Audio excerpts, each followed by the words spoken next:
थोड़ा सा मेंटेन कर ले, साइड हट जाए, थोड़ा सा गैप बना के रखे आपस आप, थोड़ा गैप बना लो भैया, थोड़ा गैप बना लो, पीछे हो जाओ। मैं आग्रह करूंगा अपने यशस्वी अध्यक्ष के अल्पसंख्यक आयोग के सदस्य श्री आतिफ हुसैन जी का भारतीय जनता पार्टी जिंदाबाद, भारतीय जनता पार्टी जिंदाबाद।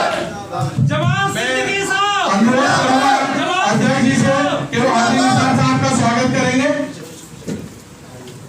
हाजी निसार साहब स्वागत करेंगे। पूर्व प्रदेश उपाध्यक्ष, पूर्व प्रदेश अधिकारियों के साथ स्वागत किया जाए।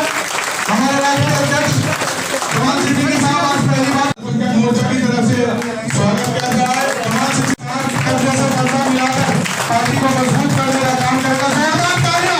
जोरदार तालियां जनाब आदेश मुखर्जी के जोरदार तालियों के साथ स्वागत किया जाए। एक परिवार की तरह इस मोर्चे को लेकर चलते हैं। जोरदार तालियों के साथ इसका स्वागत किया जाए।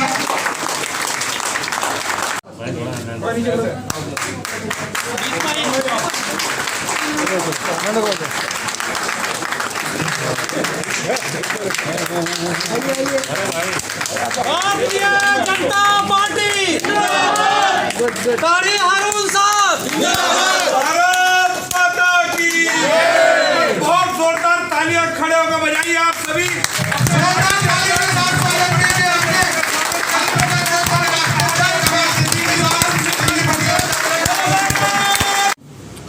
हारून भाई और अल्पसंख्यक मोर्चा के राष्ट्रीय अध्यक्ष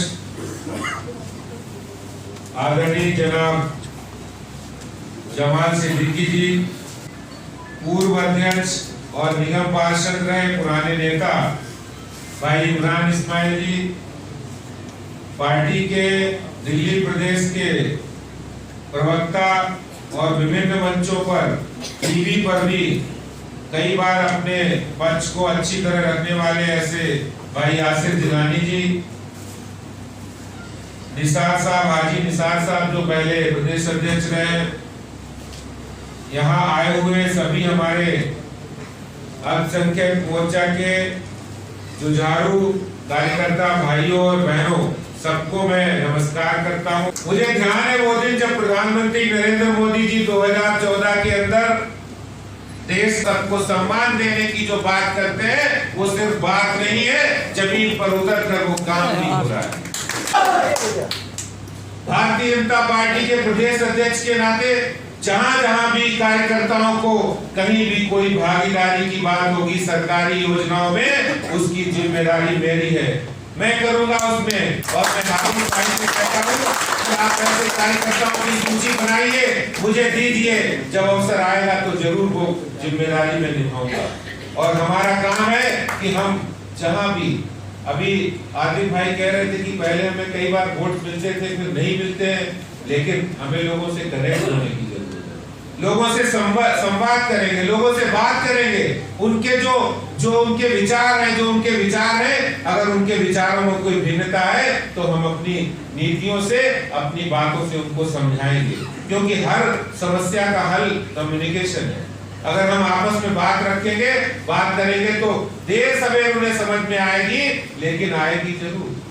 पुरानी कहावत है कि जो कुएं में जब पानी भरते हैं तो वो रस्सी जो चक्री घूमती है उसमें भी निशान पड़ जाता है। तो हमारी कोशिश, हमारी मेहनत अगर हम करते रहे ईमानदारी से, तो हमारा ये जो काफिला इतना बड़ा दिखाई पड़ रहा है ये बहुत लंबा होगा। और वास्तव में भारतीय जनता पार्टी एक इमरान इस्माइल जी निगम पार्षद बने थे और आतिफ भाई भी चुनाव लड़े हैं, और ये संख्या हमें बढ़नी चाहिए, हम बढ़ाना चाहते हैं। हम चाहते हैं निगम की सीटों में भी आपकी भागीदारी हो, हम चाहते हैं विधानसभा में आपकी भागीदारी हो। इसके लिए हमें मेहनत करने की जरूरत है, लोगों के जो भ्रम है उनको तोड़ने की जरूरत है, उनको जमीन पर लाने की जरूरत है, असलियत बताने की जरूरत है कि जो लोग आपको बहला फुसला रहे, जिन्होंने 70-72 साल आपको बहलाया फुसलाया है, वो वास्तव में आपके हितैषी नहीं है, क्योंकि वो चाहते हैं कि आपसे मतलब भारतीय जनता पार्टी के कार्यकर्ता नहीं, लेकिन जो मुसलमान कौम है वो एक वोट बैंक नहीं, वो इस देश को आगे बढ़ाने वाली एक ताकत है। आपसे निवेदन करता हूँ, लोगों तक जाइए, भारतीय जनता पार्टी के साथ जोड़िए और फिर देखिए करिश्मा। दिल्ली के अंदर अल्पसंख्यक मोर्चा एक वास्तव में बड़ी ताकत बन के उभरेगा। मेहनत बहुत करते हैं, बहुत मेहनत करते हैं। लगातार मैं देखता हूँ एक प्रोग्राम की तैयारी के लिए लगातार कोई भी कार्यक्रम हो तो अपने कार्यकर्ता इतने डिवोटी हैं, इतने परिश्रमी है कि कोई भी काम दे दीजिए, दिन रात लगकर उस काम को पूरा करने का काम अल्पसंख्यक मोर्चा के कार्यकर्ता करते हैं। इसके लिए मैं उनको बधाई देता हूँ। कि हर तकदीर से पहले खुदा बंदे से खुद पूछे बता कि वक्त को जिसने नहीं समझा, वक्त को जिसने नहीं समझा उसे मिटना पड़ा है। बच गया तलवार से तो फूल से कटना पड़ा, बच गया तलवार से तो फूल से कटना पड़ा है। और चाहे कितनी ही बड़ी हो, चाहे कितनी ही बड़ी हो, चाहे कितनी ही कठिन हो डगर, चाहे कितनी ही बड़ी हो, चाहे कितनी ही कठिन हो, हर नदी की राह से चट्टान को हटना पड़ा। मैं जब भाई साहब से मिला तो मिला, आज पहली बार मिला हूँ, लेकिन आपको पहचानता हूँ, मैं अक्सर आपको टीवी देखता हूँ। ऐसे प्रधानमंत्री बना, मैंने जो अपना लक्ष्य तय किया था कि मुझे जो पड़ोस से भाग करके 10 जिले जिसको विदर्भ कहते हैं उसमें काम करना है, मैं बाहर कहीं नहीं गया, मैं वहां मजबूती किया, पार्टी को अच्छा लगा, मेरा काम पसंद आया, कुछ रिजल्ट आया। उन्होंने 2012 में जब हमारे महाराष्ट्र के भूतपूर्व मुख्यमंत्री अध्यक्ष बने देवेंद्र फडणवीस जी, तो मुझे फादर पार्टी का बिना सिफारिश के, बिना किसी लगे के मुझे सेक्रेटरी बनाया। उन्होंने देखा कि आदमी काम किया है, इसको जानकारी है, समाज के लोग में जाता है, तो उन्होंने मुझे सेक्रेटरी बनाने के बाद जो चुनाव समिति होती है उस चुनाव समिति का भाई साहब सदस्य भी बनाया। बहुत बढ़िया। हमें साथियों की आवश्यकता है। आज बहुत सारे साथी हमारे हैं खास तौर से मुस्लिम मोहल्लों में जिनको नहीं मालूम आयुष्मान भारत क्या है, वो फायदा नहीं उठा पाते हैं।